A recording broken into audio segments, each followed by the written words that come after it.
হালি শহরে গিয়ে প্রবল ক্ষোভের মুখে মমতা। প্রাক্তন মুখ্যমন্ত্রীর গাড়ি লক্ষ্য করে চটি কাদা, চোর চোর স্লোগান। আর একটু হলেই মরে যেতাম, দাবি মমতার। হালি শহরে মৃত তৃণমূল কর্মী বিরজু কেটের পরিবারের সাথে দেখা করতে গিয়ে রবিবার প্রবল বিক্ষোভের মুখে পড়লেন প্রাক্তন মুখ্যমন্ত্রী মমতা বন্দ্যোপাধ্যায়। তার কনভয় ভূতবাগান এলাকায় পৌঁছাতেই স্থানীয় বাসিন্দাদের একাংশ গাড়ি ঘিরে ধরে চোর চোর স্লোগান দিতে শুরু করেন। গাড়ি লক্ষ্য করে কাদা ও জুতো ছোড়ার পাশাপাশি কাঁচে কাদা লেপে দেওয়া হয়। ইট পাথর ছোড়ার অভিযোগও উঠেছে। পরিস্থিতি সামাল দিতে এলাকায় বিশাল পুলিশ বাহিনী মোতায়েন করা হয়। হালিশহর থানার লকআপে বিরজু কেটের অস্বাভাবিক মৃত্যুকে ঘিরেই এই ঘটনার সূত্রপাত। পুলিশ সূত্রে জানা গেছে, এক মহিলার অভিযোগের ভিত্তিতে তোলাবাজি, হুমকি, আর্থিক প্রতারণা ও অস্ত্র আইনে মামলা করে তাকে গ্রেপ্তার করা হয়েছিল। শুক্রবার বারাকপুর আদালতে তাকে 5 দিনের পুলিশি হেফাজতের নির্দেশ দেয়। পরদিন থানায় অসুস্থ হয়ে পড়লে তাকে কল্যাণীর জওহরলাল নেহরু হাসপাতালে নিয়ে যাওয়া হয়। সেখানে চিকিৎসকেরা তাকে মৃত বলে ঘোষণা করেন। যদিও পুলিশের দাবি বিরজু অসুস্থ হয়ে পড়েছিল এবং তাকে কোনো রকম মারধর করা হয়নি। অন্যদিকে পরিবারের অভিযোগ, পুলিশ হেফাজতে মারধরের ফলেই তার মৃত্যু হয়েছে।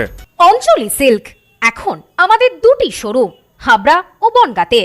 আমাদের দুটি শোরুমেই কেনাকাটার উপর থাকছে আকর্ষণীয় ছাড়। ফোন 7044447885। মৃতের পরিবারের সাথে দেখা করতে মমতা বন্দ্যোপাধ্যায়ের সঙ্গে এদিন ছিলেন তৃণমূল সাংসদ কল্যাণ বন্দ্যোপাধ্যায়, দোলা সেন। বিক্ষোভের ঘটনায় ক্ষোভ প্রকাশ করে মমতা অভিযোগ করেন, বিজেপির লোকজন তার কনভয় ঘিরে হামলা ও অশালীন গালিগালাজ করেছে। পুলিশের সামনেই গাড়িতে ইট পাথর ছোড়া হয়েছে বলেও দাবি করেন তিনি। ঘটনার প্রতিবাদে আইনি পদক্ষেপের হুঁশিয়ারিও দেন প্রাক্তন মুখ্যমন্ত্রী। বিজেপিকে জোগাড় করে এখানকার লোকাল আইসি যিনি এই হত্যাকাণ্ডের ঘটনায় ইনভলভ, যিনি হত্যাকাণ্ডে ইনভলভ, তিনি নিজে বাইরে থেকে বিজেপি তারা আমাদের গাড়িতে অশ্রাব্য গালিগালাজ এবং এত বড় বড় ইট মেরেছে।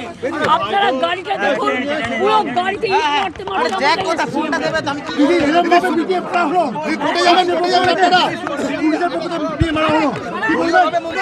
নিন্দা করছি, ধিক্কার জানাচ্ছি। ভিডিও কপে ডেথ হবার পরেও তারা বাড়িতে এসে ভয় দেখাচ্ছে, কিন্তু আমরা আসতে বলেছিলাম।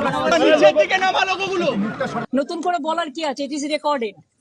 এমএলএ তো বললো পাশে আছে, এমএলএ পরিবারের পাশে আছে।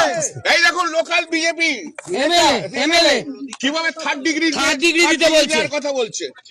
এই দেখুন থার্ড ডিগ্রি দিয়েছে পুলিশ। প্রাক্তন মুখ্যমন্ত্রী আরে দেখুন, আরে নিরাপত্তা ভুলে যান, আমার গাড়িতে বড় বড় ইট মারা হয়েছে।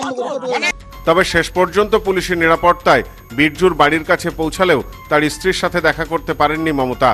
পরিবারের পক্ষ থেকে জানানো হয়, তারা বর্তমানে রাজনৈতিক কোনো বিষয় নয়, বিরজুর মৃত্যুর ন্যায় বিচার নিয়েই আগ্রহী। ঘটনাকে কেন্দ্র করে হালি শহরে রাজনৈতিক চাপানুতর শুরু হয়েছে। ব্যুরো রিপোর্ট, নিউজ নোম্যান্সল্যান্ড, হালি শহর।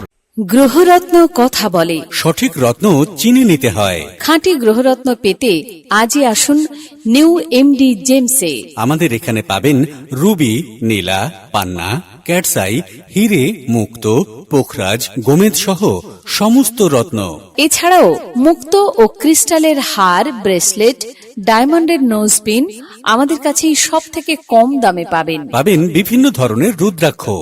New MD gems, বিচুলিহাটা।